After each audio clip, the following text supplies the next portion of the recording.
All right. Well, hello and welcome, everybody. I was going to say good morning, but I suppose it really depends on where you are. So good morning, good afternoon, or good evening. Um, my name is Chris Lynch, and I'm a senior director with the School of Business at the University of Alberta. And I'll be starting off with our MBA Admissions 101 and International Week sort of presentation for today. A few kind of quick little housekeeping items, and then I'll get everyone else on our team to do quick introductions of themselves as well. So the kind of first thing I'll say, and I think everybody seems to be pretty good with this, but just because we are expecting a fair number of people, it's probably your best bet to keep your camera off and your microphone muted throughout the session. Kind of just helps with bandwidth everywhere. We will kind of collect questions and try and go through them at the end. I think chat will probably be the easiest way for us to kind of keep track of what has come in. So if you do kind of think of questions as we go through or get towards the end, kind of feel free to throw them into chat. We'll probably not address them before the end, and hopefully we'll kind of cover everything off in the presentation as well. But we'll also kind of, once we get to the end, just sort of stick around and try and answer as many questions as we can.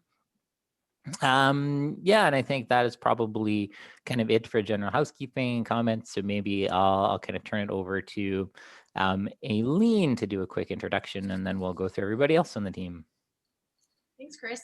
Hi, everyone. Thanks for joining us today. My name is Aileen Kaushal, and I'm the director of the full-time and part-time MBA program. So if you do decide to apply to the MBA program, you'll definitely probably bump into me at some point along the way. And maybe now I'll pass it over to Amanda. Hi, everyone. I'm Amanda Brace. I'm the Admission and Records Assistant at the MBA office. So when you submit your application, I'll be the first person to take a look through it. Hi, everyone. My name is Mita De La Fuente, and I'm the Admissions and Administrative Assistant at the Master's Programs Office. And if you do decide to apply or send any questions to our office, it's likely me that's going to be replying to your emails. Okay, well, thanks, everybody. And I'm glad everybody's so bright and chipper on 8 o'clock on a Monday morning. So that is good. Yeah. So it's kind of in terms of what to expect for a presentation. So we'll kind of walk through not just sort of a bit about the MBA program itself, but also kind of our admission requirements. We'll walk through kind of what we look for in applicants, kind of the application process as well, and just try and give a good overview of sort of everything that you might want to know kind of looking at or coming into the program. And we do have a number of kind of other sessions and individual advising sessions as well during the week that I'd encourage you to kind of look at and sign up for as well. So perhaps the kind of very first question, and hopefully one people have sort of already looked at a little bit, is sort of what to know or what to expect from an MBA program. MBA is I guess first and foremost designed as a general management degree. So it's a degree that's ultimately designed to give individuals kind of a broad business overview, make sure students can learn and develop and know and understand the fundamental aspects of business, the accounting, the marketing, the finance, essentially everything you would need to kind of run and manage your own business. But I think an MBA degree is ultimately designed to be a lot more than that. The number one thing, outside of the kind of key, just basic business knowledge that you can expect to gain from a program is probably just a higher level and more advanced critical thinking skills through multiple cases in the whole program, not just in individual courses. You'll really have a chance to further develop and hone those. The program itself is also one that's really designed to prepare students to kind of manage and lead within organizations. That's very much kind of the intended focus of an MBA or a graduate business degree. But really, for students coming in, what you'll gain from the program is important, but I think the expectations are also there around how an MBA is going to help you in your career moving forward.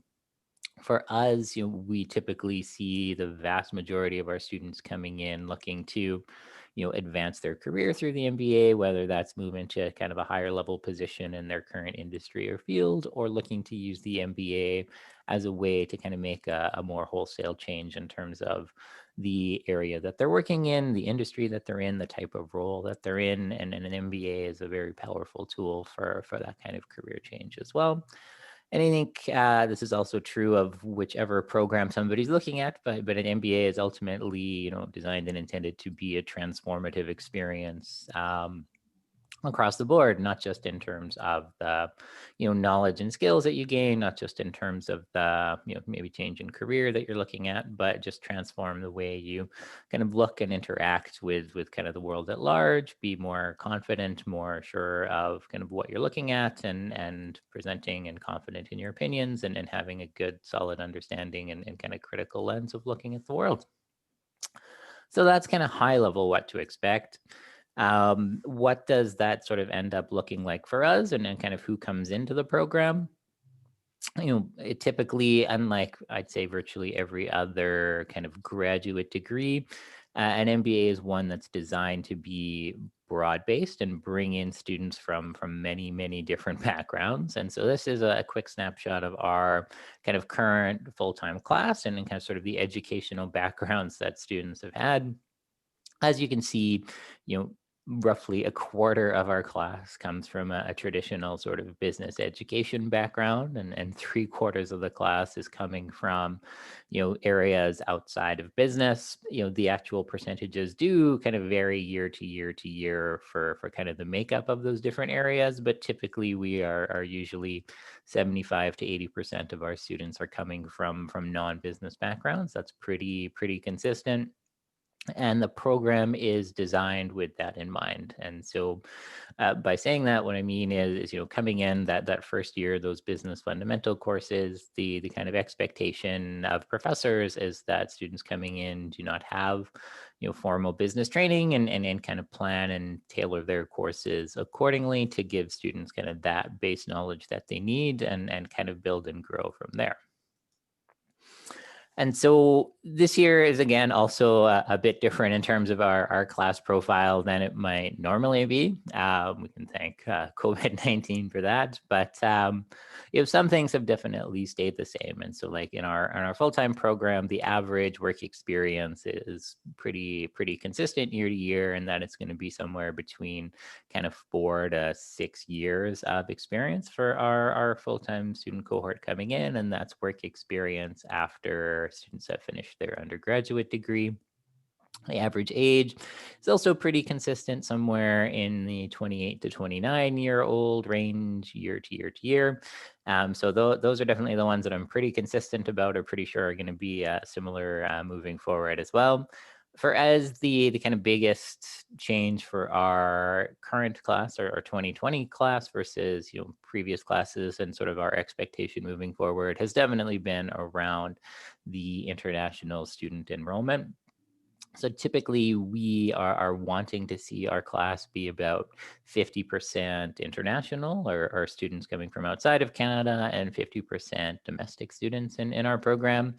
A few different reasons for that, but primarily, that we feel gives a very good kind of balance to the class, allows for very diverse perspectives, but also kind of allows international students coming to gain, that perspective, that knowledge of Canada, the Canadian business environment, Canadian cultural environment as well, and find that that's generally a good sort of mix within our class for essentially as good of experience as possible for everybody.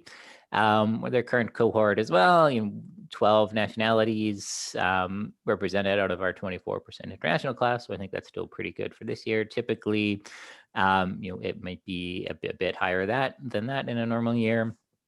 And typically our percentage of female students has probably been closer to 35 to 40. So we're actually quite happy to be at 53% female this year. So it's great to be gender balanced with our class for 1 year. So we'll probably gather from all of that info, we really do look to have a pretty diverse class and with many different viewpoints and backgrounds and experiences represented in the class. And so that was kind of a quick idea of who's coming into our program and a bit about their background, but what is the program itself? Kind of how is it set up? How is it structured? You can definitely read everything that's on this slide as well, but maybe just as kind of a quick overview in terms of what to expect. Typically the first year of the program, so what on here would be represented through fall term and winter term, is very much geared towards, that core business knowledge, core business fundamentals. So these courses are essentially required of all of our incoming students. They're the subjects and areas that we as a school and as a program feel are important for all students coming into our program to have a good grounding in, to be able to speak to those after the program as well and kind of have an understanding of how they work. So they're what we would consider to be our core MBA courses and that business fundamental knowledge that I talked about. So first year is very much geared towards those fundamentals, that core base of business skills. At the end of the first year, so typically that would be by about the end of April, students would then typically look to do an internship over the spring and summer months. So for us, that's May to August. So kind of a 4-month typically paid internship placement for students.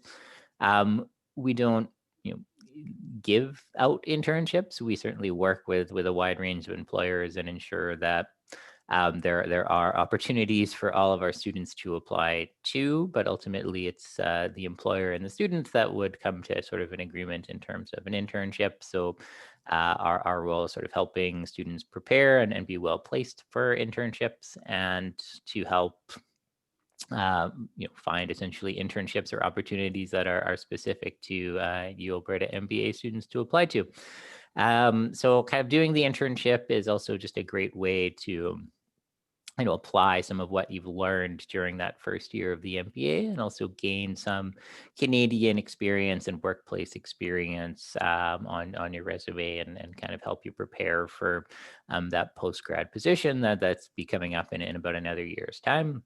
The rest of the second year is very much kind of geared towards you and your own interests. So the one kind of common course that everybody would take would be our SMO 641, which is our business strategy course, or our MBA Capstone course. I'll talk a little bit about that course specifically later, but that's essentially the one course in the second year that everybody does have to take and is intended to kind of draw on all of the knowledge and content of the first year and allow students to sort of put that into practice and apply it out in the real world. Our career management course, our Biz 504, is a continuation into the second year of some of the programming and courses that we would have in the first year around working with our careers team, which I'll talk about in a little bit as well. And then essentially the entire rest of the degree is up to you. So that is 9 electives. So you can certainly choose to do pretty much any course that we offer and tailor the degree entirely to your own interests, or follow one of our different career tracks. And so, designed for students to, essentially complete the degree as a full-time student in 2 years. At the end of the 2 years, our international students would be eligible then for a 3-year post-grad work permit in Canada. So a little bit about kind of our career support and our education that we kind of provide and offer to students. But the first thing I'll perhaps plug more than anything is that later this week, and you should have seen the links to register and sign up for that, we are having our MBA career director and a number of alum join us for another webinar geared entirely towards helping students succeed and be successful in Canada, and kind of what the experience was like for our alumni that have gone through. But with our education and career side of things, it is an area that we as a program and a school have put a fair amount of effort and development into. So we do have kind of what we consider to be our own unique and intensive career model. So beginning at orientation at the very start of the program, a large part of our orientation is run by our careers team, very much focused around at that initial stage, getting a good, assessment and understanding of who you are, what your unique strengths are, what you're looking to gain or do through the program, and kind of what your incoming starting point is. And then through a number of different sessions, individual coaching sessions as well with our career coaches, it's very much about, coming to understand how to put that into practice in your, job search and through the MBA, the things you need to be doing now to help you kind of make that, transition to a new area, or the types of, extracurriculars and courses that maybe you want to take to help broaden yourself and gain some of that skill and knowledge that you'll need for kind of whichever pathway that you're looking to go into. I mentioned our kind of career coaches that students would be assigned to in the program. So you'd kind of get a dedicated career coach that's there to support you. All of our coaches are International Coaching Federation certified. So that, you can also be confident that they do know what they are talking about, and are there to really with your own best interests in mind. Outside of the dedicated classroom support or course support that's built in and the individual time with our coaches, we do offer what we call industry snapshots, where in normal years we would take students out to different industries and different areas and kind of visit with organizations, get a sense of how they're structured, what maybe life is working like, what life is like working as a consultant, and visit some of the consulting companies in town. We've had other snapshots that have been geared towards supply chain management, that have been geared towards finance in different areas, but essentially that is us organizing trips out for students to go visit organizations and meet with employers and staff there to get a sense of kind of what that career is like and what you might need to want to do now to help prepare to move into that area. Those have been a bit more virtual this year than perhaps they have been in the past. We do have a formal mentorship program as well, where we pair students with alumni and kind of friends of the school that are much further on in their careers to help offer some of that mentorship and guidance for helping you kind of get the most out of your career moving forward. I mentioned internships and also through our coaching program, lots of opportunities to kind of grow, build, and develop your own network and get to know not just your peers in the class, but alumni and business professionals throughout Edmonton and throughout Canada as well. There are also, outside of just the, program itself and kind of the coaching that we have, lots of other ways to get involved in the program itself. All of these are very student driven. And again, the first thing I'll mention with these is that, again, later this week as well, we do have another webinar session that will feature a number of our current students just talking a bit more about their existing experience, what life is like in the program, how they've found, coming from another country and then settling into the MBA program here, what it has been like, what they've been getting involved in, how they've been balancing classes. So really just a good overview of the student experience itself. For today, kind of some of the things I'll maybe highlight is we do have a fair number of different student groups. The one umbrella group that every MBA student is a part of is our MBA Association. They are sort of the group that looks after all of the social and fun activities for life as a student, but they also manage some of the more area specific options and opportunities that there are. The one picture that's up there, a few years old, but one of the most exciting ones just for happy faces is from our MBA Games team. And so MBA Games, it is kind of a Canada-wide competition that brings together, depending on the year, 20 to 25 different business schools or MBA programs to compete in a part of the country. And so compete, it is a competition, but it's also fun. Typically, there'll be 4 or 5 different academic cases as part of that, where groups of students are sort of presented with a business problem, have a day or a few hours to kind of develop a solution and present that back to a panel of judges and kind of be assessed on their creativity and solution to the problem. And so that's typically a quick idea of what a case is. There's a strong academics component where, typically in years, I think they've played soccer, they've played some fun things like inner tube water polo, basketball, kind of different sporting events each year. Again, friendly competition is probably how I would put that. And then usually kind of spirit and social activity. So a great way to not only bond closely with your peers in the class, but to get to know a lot of students from different programs across the country as well. Outside of the MBA games, there are other case competitions that we send students to across Canada and internationally as well. Again, for this year, probably a bit more virtual than travel focused, but still an opportunity for students to kind of travel and participate in that. Another student group that I do like to mention is our Net Impact group. And so we have a Net Impact chapter at the University of Alberta. Probably the strongest or most active Net Impact chapter in Canada. Net Impact's in a US based, I guess, organization that's focused around the socially responsible side of business. And so for us, that's a few different things. Informally, they do a lot of dedicated talks and sessions and bring in speakers and have, kind of some fun activities around sustainability and campus food tours and things like that are focused on, maybe just promoting some of the more socially responsible side of business. But the more interesting or more fun to talk about thing that they do and organize is they do a lot of dedicated consulting projects for nonprofits and social enterprises. And so with that, they've actually partnered with KPMG, so a number of different consultants from the firm will kind of act as mentors and guides for our students doing consulting projects, be there as that sounding board and offer some suggestions and advice and ideas for how to structure those projects.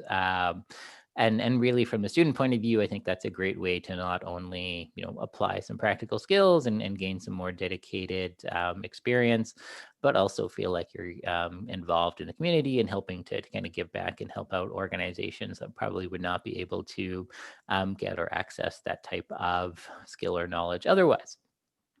So that's just a couple of the kind of quick things that I'll talk about. But essentially, the MBA, there's the academic side, which is definitely important. But I would say kind of the career and student experience side is just as, if not even slightly more so important and useful for the whole experience in post-grad careers as well. So MBA, not just academics, but all the extracurriculars that go into it as well. And so kind of the last slide on there, and one I'll kind of quickly go through is some of the international opportunities for our students.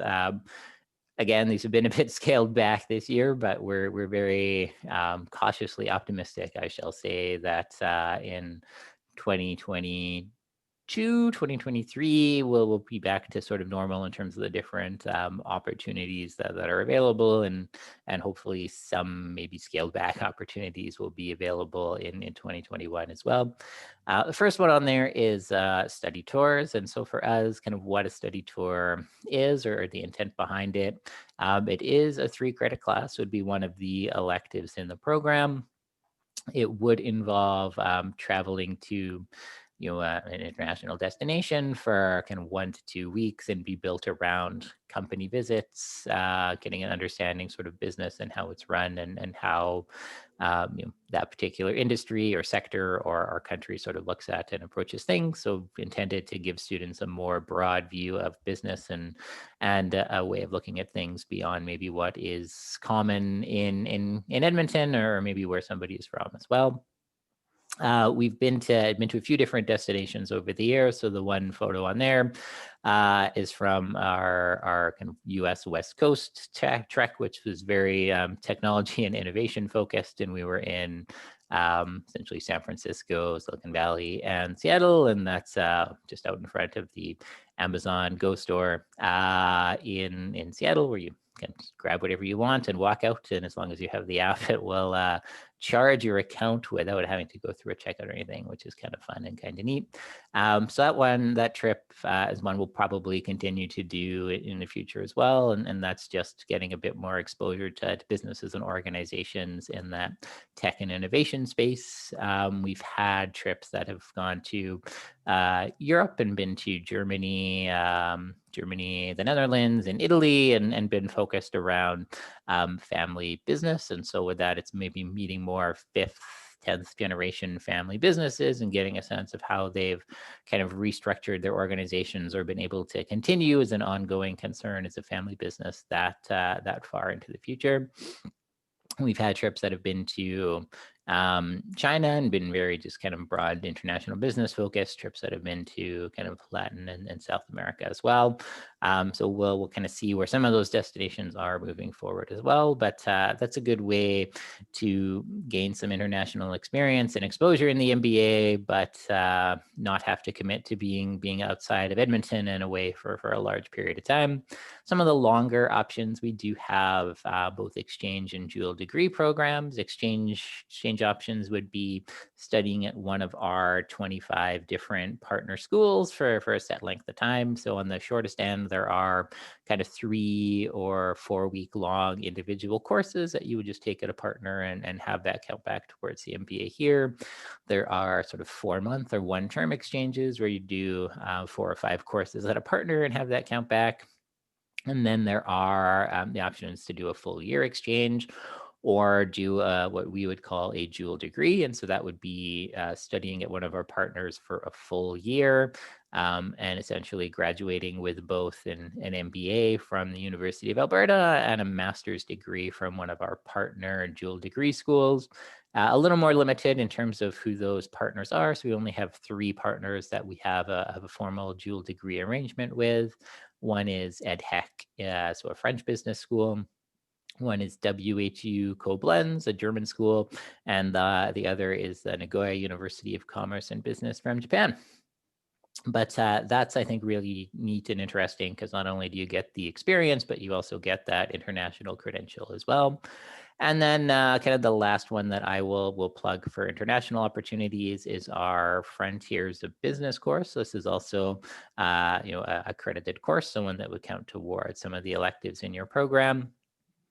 This is probably a combination of our capstone course and an international study tour is maybe the best way to describe it. So students would essentially travel to a destination, be working on a project for and typically a nonprofit or governmental type organization, work on a project for a few weeks before even traveling, and then be on the ground in that country for another 2 or 3 weeks, working on the project and gaining kind of background and knowledge there.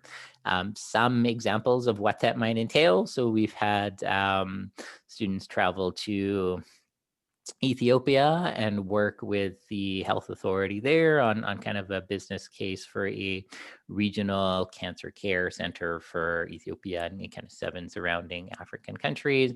We've had students work on projects in Ghana around elder care and around vocational training and prison reform. We've had students do projects in the Philippines that have been focused around working with World Vision and different projects to combat 1, human trafficking, and 2, one around, I should remember now that I've started talking about it, working for youth, I think homeless youth that have come from the countryside into some of the big cities and different projects to kind of try and manage that. So Frontiers of Business in that it's working at very non-traditional kind of business problems or putting that lens towards more societal kind of focused problems and traveling to maybe less traditional destinations for certainly business school students to go to as well. So yes, we are based in Alberta, but we do try and have pretty international opportunities and experiences for students. And so I did mention our capstone course, or MBA capstone course, and maybe elaborate on that a little bit now as well.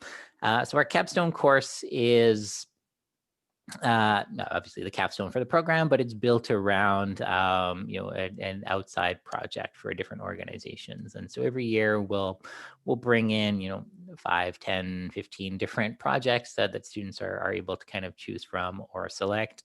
We're asking organizations to bring in essentially business strategy problems that they're facing. And then students in our capstone course would be in teams of 5, 6 students to work on those projects over the course of the term.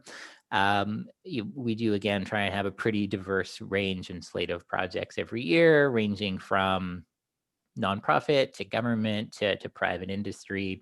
And essentially it's designed as an opportunity for students to be able to, again, draw on all of their kind of knowledge and training in the program and apply that for organizations out in the real world, and a chance not only for students to apply what they've learned, but also maybe broaden their kind of professional network within Edmonton as well. Very Alberta-centric list of some of the different capstone projects that we've done, but we do have projects from outside of the province as well. But again, pretty diverse range of sectors and industries for that to choose from. So there's been a lot of kind of what to expect in the program. I'll talk a little bit about the tuition side, and then I think I'm going to be passing it on to Aileen to talk a bit about kind of our admission process. So for international students coming in, the entire tuition for the program is about $60,000 Canadian. That is a guaranteed annual tuition amount of roughly $28,000 a year, plus non-instructional fees of roughly about $1,800 a year as well. That doesn't include living and accommodation expenses within Edmonton. Typically for living expenses, we would tell students to plan or budget for at least about $1,000 a month for when they'd be here. Depending on kind of what you'd be looking for, it could certainly be a bit higher or a bit lower than that as well. But that's maybe the kind of basic amount that we would expect students to kind of plan or budget for. I think that's the same expectation that the government of Canada has when it comes to evaluating study permit applications as well, as I think they'd look for you to have at least $10,000 for kind of living expenses over and above tuition as well.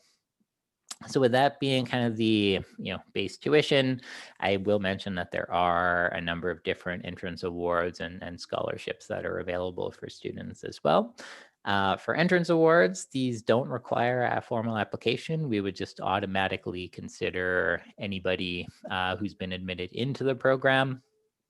They're, again, based on sort of the same criteria we would use for evaluating applications into the program. So just look at not just GPA and GMAT score, but the experience and kind of non-quantitative things students would bring into the program as well. And then throughout the program, we have a large number of scholarships and awards that are available as well. The scholarships and awards are generally, I guess, split into maybe 2 different categories. One that's definitely more focused around academic performance. So ones that seek to recognize essentially academic excellence within the program. So they'd be very focused around your GPA and academic performance in the MBA.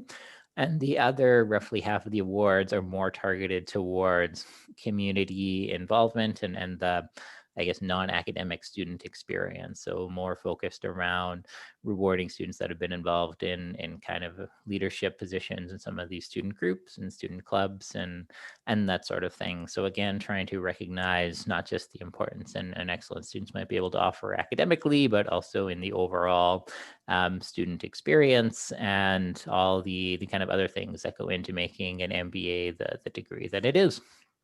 And so that is a bit about both the tuition and the scholarships and awards. And with that, I'm going to pass it over to Aileen to talk a little bit about our MBA entrance requirements. Thanks, Chris. Before we get to that, I just was hoping maybe, just because you touched on it, you could maybe respond to one of our chat questions. And that is sort of regarding the scholarship. So what would a profile be of somebody that is competitive to get a scholarship, and then also the higher end of what a scholarship amount might be? For sure. So again, I guess it's a little different for entrance awards and for scholarships as well. So typically for entrance awards, the profile is again just very similar to the same sort of things that we would look for and want to see for students to be admitted into the program. So typically almost all students will get some type of entrance awards coming into the program. They will range from about $2,000 up to about $10,000 is sort of kind of the typical range you would have within a year available. Again, I don't want to say it's entirely based on GPA or GMAT score, because we do try and base our entrance awards on, again, all of those same criteria and things that we would look for an applicant, which I think Aileen and Amanda are going to talk about in a minute. For the scholarships and awards that are given out during the program, the academic ones tend to be very competitive, and typically, you would likely need at least, I'm going to say, about a 3.7 out of 4 GPA in the program to be realistically considered for those. There are certainly some where if you don't have essentially a straight A average, you're probably going to be out of the running for that from the beginning. The non-academic awards, essentially the only academic requirement is that you have a GPA that would allow you to continue in the program. So they're very much focused around the non-academic traits and experiences students would have. Those, again, awards and scholarships can range again from about $1,000 up to $11,000 or $12,000, and it's certainly possible for students to receive multiple different awards. It's definitely the exception, but I know we've had a few students that have essentially received more than enough funding to cover their entire tuition through the different entrance awards and scholarships in the entire program. But that is definitely the exception, and probably not what I would tell anybody to expect, but it certainly is possible. Thank you, Chris. That's great. I think now we'll kind of move into our second half of the presentation. So we'll focus a bit more on your application. So going through in detail what some of those things are, what we look for, and then as well as going through our application process. So what that looks like for the U Alberta MBA program.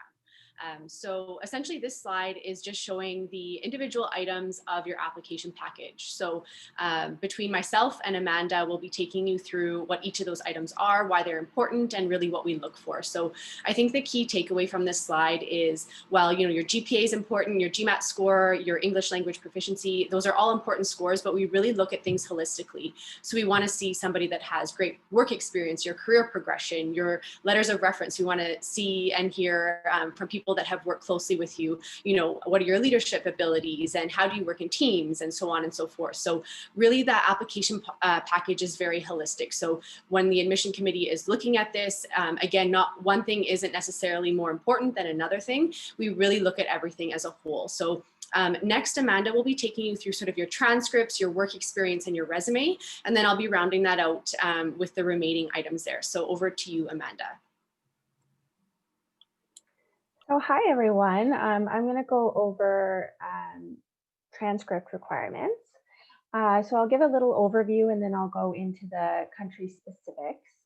So just to let you know, so we do online application. So we're looking for all virtual documents, so e-documents, so scanning your documents. So we would like you to include all your post-secondary education, so everything. If you've done a transfer somewhere, we need that transcript. If you've done an exchange, we need a transcript for that. If you're currently in progress, anything incomplete. Sometimes I see people have a second degree and they haven't included it. All your degrees need to be included, all your education for post-secondary.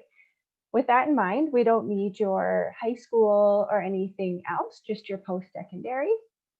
So we're looking for your official original language and certified English language transcripts and degree certificates. We don't accept the World Education Service transcripts, so the WEST transcripts. We need the transcripts issued directly from the schools. If you take a look at the Faculty of Graduate Studies and Research website, we have a list of countries that issue English transcripts.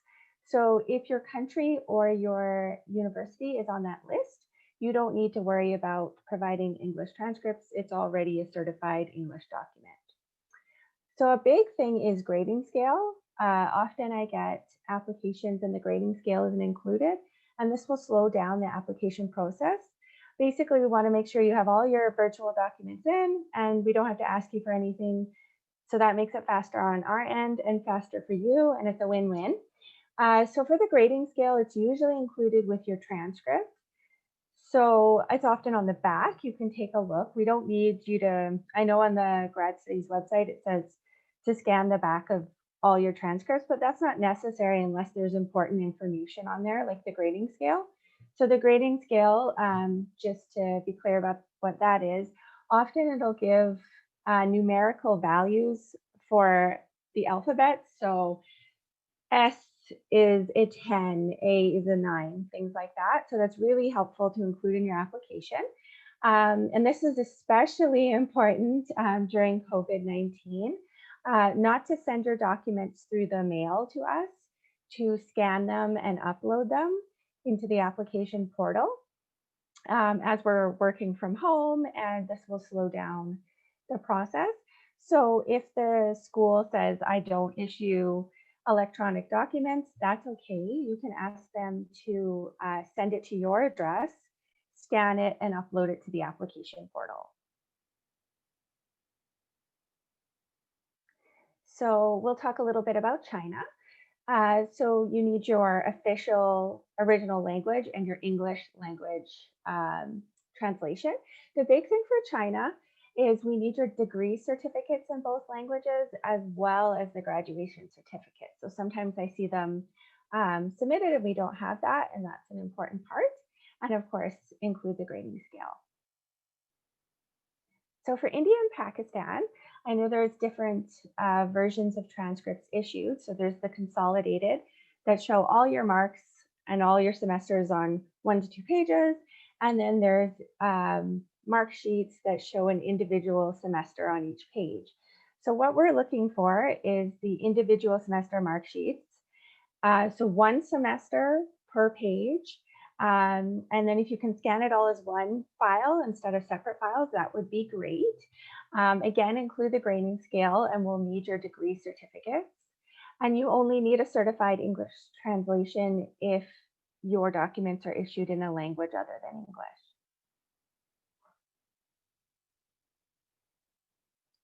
So next is Nigeria. So you'll need your official transcripts and degree certificates. Again, your grading scale, and just like India, if your documents are in English, you don't need to worry about a certified translation. So for the United States and Canada, it's a little bit different. We ask that you upload transcripts that are issued within the last year. Older transcripts are acceptable for education completed outside of North America, so you don't need to worry about that. We're only talking about the United States and Canada. And degree certificate, if you have it, that's great. Definitely upload it. But if not, if your transcript states the degree that was awarded and when it was conferred, that's fine. You don't need a degree certificate. So let's talk a little bit about work experience and what's needed for the program. So work experience is important because you need to have experience in the work world so you can bring it into class and be able to apply your knowledge. So we look for at least 2 years of work experience that you've had after you've received your undergraduate degree. And we accept students from a variety of backgrounds, just like you've seen. We have students from a variety of disciplines, also from a variety of backgrounds. And we look for career progression. How have you done? Have you moved up? Have you changed careers? That kind of stuff. Hello. Hello.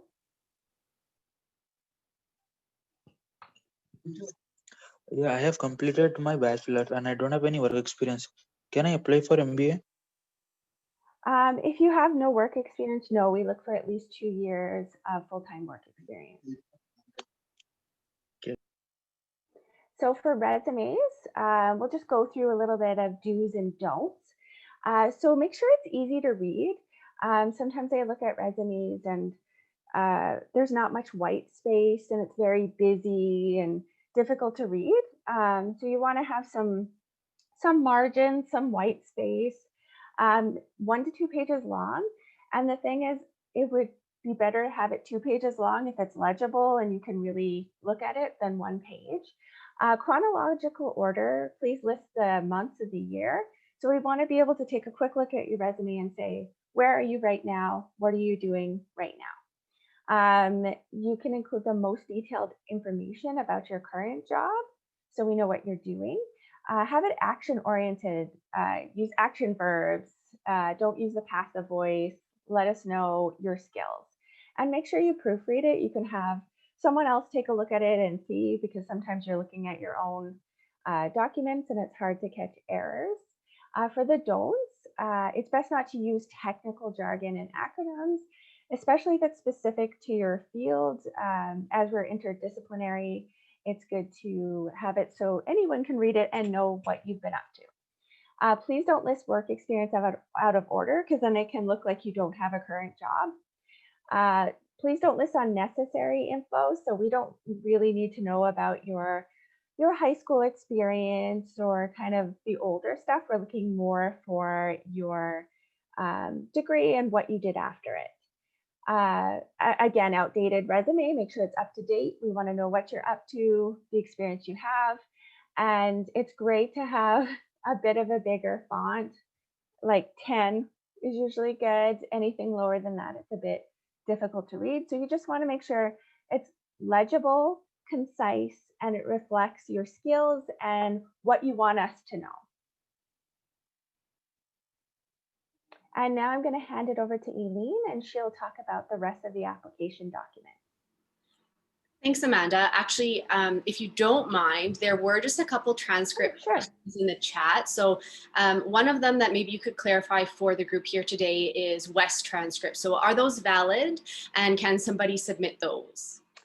So the West transcripts, we don't accept them. We have to see the actual transcript issued by the university with the original grading scale. So if you submit those, I'll send you an email and ask for the original ones. And again, that'll slow down your process. So your best bet is to get your official documents, scan them, and upload them to the portal. Great. The next question here is, so if the individual says they don't have a grading scale on their transcripts, they just have total marks, as well as something like a first class or second class distinction, what would somebody do in that case? If possible, if you could contact the institution and ask them. If not, submit it. And if I need any clarification, I'll let you know. But if you can find it, sometimes people can find it on their university website, or ask your admissions department or your faculty. And I guess the last thing is just in terms of work experience. So if somebody does have under 2, you know, I guess, is it sort of a hard no? There's just a couple people that were asking this. So if they should be waiting until they're a lot closer to the 2-year mark to apply. Well, where it is holistic, I mean, ideally, we'd like you to have 2 years, and that's, again, by the time you start the program. So if you're going to be near 2 years in fall of 2021 or fall of 2022, or whenever you decide to apply, that's good. You'd have to be, I guess, exceptional in your other application documents, because we really want you to have that work experience so you can bring your knowledge into the program. And it's the best for you, because if you take the program before you have enough work experience, you're going out into the world with an MBA and not much practical experience. So try to have close to 2 years. I mean, if it's like 1.5, it's kind of difficult to say because it's holistic. Again, we look at all your documents, but ideally 2 years. Great. And that also goes on the other end. So if you do perhaps have more years of work experience, again, it is just sort of an average that we're providing in terms of the, you know, 4 to 6 years is an average there. The last thing I think would be just one more question, Amanda, and then I'm going to take over. What we are going to be going through more of the application package, so hopefully some of your questions will get answered there. But the last question I'm going to ask regarding transcripts is, if a consolidated transcript with all the semester marks is provided, do we still need to upload and scan all of the individual semester mark sheets? Yes, that's specifically a grad studies requirement. So we do need those. So if you have them, please upload them. It's going to make the process quicker and easier and faster. For if you only were issued a consolidated mark sheet and your university does not issue individual semester mark sheets, you can send us a letter from your institution stating these aren't issued by the university. But yeah, if you have those mark sheets, definitely upload them. Thank you so much, Amanda. That's great. I think hopefully that provided some clarification for everybody. And now I will kind of take us through the last parts of our application package. So that being our statement of intent, as well as our reference letters and the GPA and, the GMAT and English language proficiency score. So the next slide here is about your statement of intent. So this is a document typically 1 to 2 pages long that's forward looking. So it's your chance to tell us, why you want to do an MBA program, how the Alberta MBA program fits with your career goals, and so on and so forth. So, instead of approaching it as kind of regurgitating your resume, we really want to know what you're hoping to do. So how does an MBA fit with your career goals, and, where are you now and where do you want to go in the future? So I think that's probably the key information to take away. Be clear, be concise, and again, keep it to 1 to 2 pages. In terms of the GMAT or GRE score, so this is a required part of your application. We will accept both the GMAT or GRE. Typically, most people will submit a GMAT score, and right now it is available online if you haven't already taken the exam. So we'll look for a minimum score of 550, and this is a standardized test. So it's kind of, testing you in 4 areas in terms of your verbal, your quantitative, analytical writing, and integrated reasoning.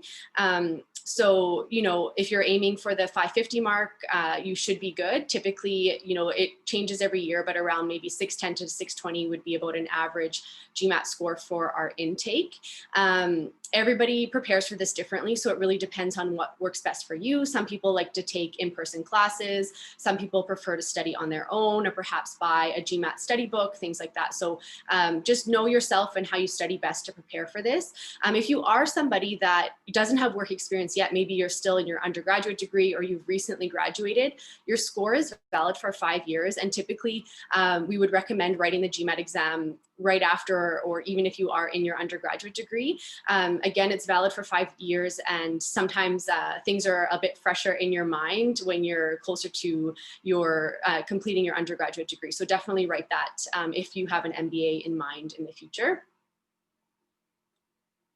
In terms of English language proficiency, so we will be sharing these slides with you so you can click on this list of exemptions, but we do have a list of specific schools that are exempt in terms of meaning that you don't have to provide an English language proficiency score. So you can definitely check that out. We can maybe put the link in the chat as well so that you can see if your institution is on there specifically. But if it isn't, you would be required to submit a score. The tests that we accept are listed here. Typically TOEFL and IELTS are the most popular ones, I would say. They're valid for 2 years. And just note for TOEFL, we would look for a 600 if it's paper-based, or a minimum of 100 if it's internet-based. IELTS, we do accept academic. So if it's general, that wouldn't be what we would be looking for. We would want you to submit an academic IELTS score, and we'd be looking for an overall band score of 7 with at least 5.5 on each band. In terms of your letters of reference, so what these are is when you're completing your application, you would be entering the information of your 2 referees. So their name and their contact information, and our system will submit them an email with instructions on how to complete, their letter of reference for you. These are really important for us because it provides a different perspective. So far in your application, everything that you've submitted is sort of coming from you. So your GPA, your statement of intent, your resume, that's your perspective on things. And this provides us with that different view on some of your abilities in terms of your leadership abilities, capabilities and your ability to succeed in an MBA program, typically we're looking for professional references. So choose somebody that's really worked closely with you, supervised you, has managed you in some capacity, opposed to maybe somebody based on the title that hasn't worked with you very closely at all. So that is something that is important and that we would look for. And if you do have your own business or anything like that, we would accept clients if you don't have a supervisor or manager in that sense. And we also have our own referee template. So if you would like them to complete something in addition to the form that was submitted to them, they can complete our specific MBA letter of reference template as well. So that's typically what we would look for. Again, just someone that can really speak to your performance and that has, known you well. And if you've been out of school for 10 years, getting 2 academic references probably isn't going to make the most sense because you've been out of school for a good amount of time. So just make sure that it makes sense given your situation. All right, so that I guess concludes our application document section. So I'm sure there's going to be a lot more questions. That's typically the section that we get a lot of questions on, but I'll quickly just run us through our application process, and then we can maybe open it up to questions from all of you if they haven't already been answered in the chat. So up until this point, so say you've got all of your documents in, typically the last things to come in are your GMAT score or GRE score. And then once you have that, then you can begin your online application. So you'll log into our portal and upload all of your documents, enter your referee contact information. And then once everything is received, so we do wait until we receive your 2 letters of reference and all of your application documents are there, we would begin an initial review of your application. So we're checking for things like, do you meet our GPA requirements, our GMAT or GRE requirement, our English language requirement? Are you kind of just meeting those minimum requirements more on the quantitative side? And if that is the case, and also everything looks good in terms of your statement of intent. So does the reason for why you want to do an MBA make sense and fit with the Alberta School of Business? And then up until that point, we would do sort of that initial review and then decide to invite you to our first step in our interview process, which is our Kira interview. So a lot of you are already probably familiar with this platform, but the Kira Talent platform is where you would be doing your interview. So you have 3 verbal response questions and 1 written question. So you essentially get a short amount of time to prepare your response to the given question, and then you have to deliver your response. So it gives us a good introduction about your communication skills and your critical thinking skills, and just sort of get to see you face to face, I guess, virtually, and provide, I guess, a bit of an assessment on that end. So if that goes well, then we would invite you to our final interview, which would likely be over Zoom, of course, at this point. And really, the Zoom interview is a chance for us to maybe address any questions that came up through your application that we want a little bit more information about, or just get a better sense of who you are and what you're looking for. So that's kind of the approach to the final interview. If that goes well, we would offer you your admission letter, and then you would begin orientation, which is probably set to happen in August of 2021. As an international student, as I think the majority of people here are today, you will have until April 15th to submit your application for the fall 2021 intake.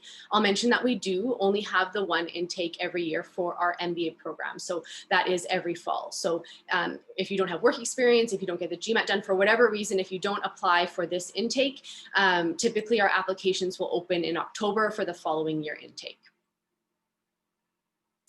And this is our contact information. So that's our office, which I don't know, with COVID, who knows if you may or may not be seeing that anytime soon. But this is our email address, so mbaadm@ualberta.ca. If you reach out to us, Nita, who's with us today, she'll probably be the first person to reach out to you, but we're happy to answer any of your questions there. And our website is also listed. We have basically all of the information we were talking about today is on our website if you did want more information about that. And lastly, if you would like to check us out on social media, all of our handles are sort of there. So Twitter, Instagram, Facebook, so on and so forth. If you want to take a look at sort of what we're up to, definitely check us out. And I think that brings us to the end of our presentation. So I think